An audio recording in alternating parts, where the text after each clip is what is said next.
The House on Hilcrest Drive, Part 1. It was a quiet Friday night when Will and Janice decided to visit the old house on Hilcrest Drive. The house had been abandoned for as long as they could remember, a place of local legend, with stories of eerie sounds and shadows that moved on their own. Janice was the first to bring it up. "We should check it out, Will.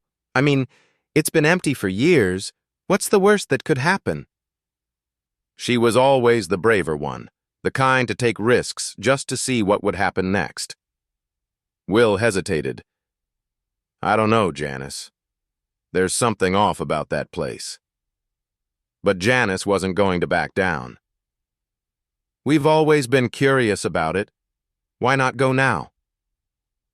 Reluctantly, Will agreed, and they made their way over to the crumbling house just as dusk settled in.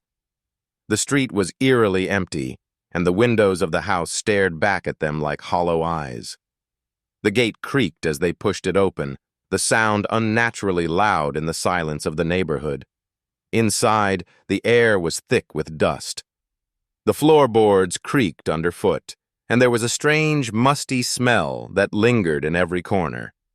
Janice was already moving ahead, her flashlight illuminating old portraits that hung crooked on the walls, their subjects looking more like specters than people. "Will, come look at this," she called out, her voice echoing through the empty halls. Will, still uneasy, followed her into what looked like a study.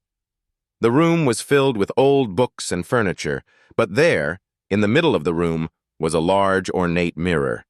It looked out of place, almost too clean compared to the rest of the house. Janice ran her fingers across the surface. "It's beautiful," she said softly. But Will's unease deepened. The reflection in the mirror didn't quite match the room, like there was something else lurking behind them. "I think we should go," Will said, his voice trembling a little. "I'm getting a bad feeling about this." But before he could turn to leave, the door slammed shut behind them.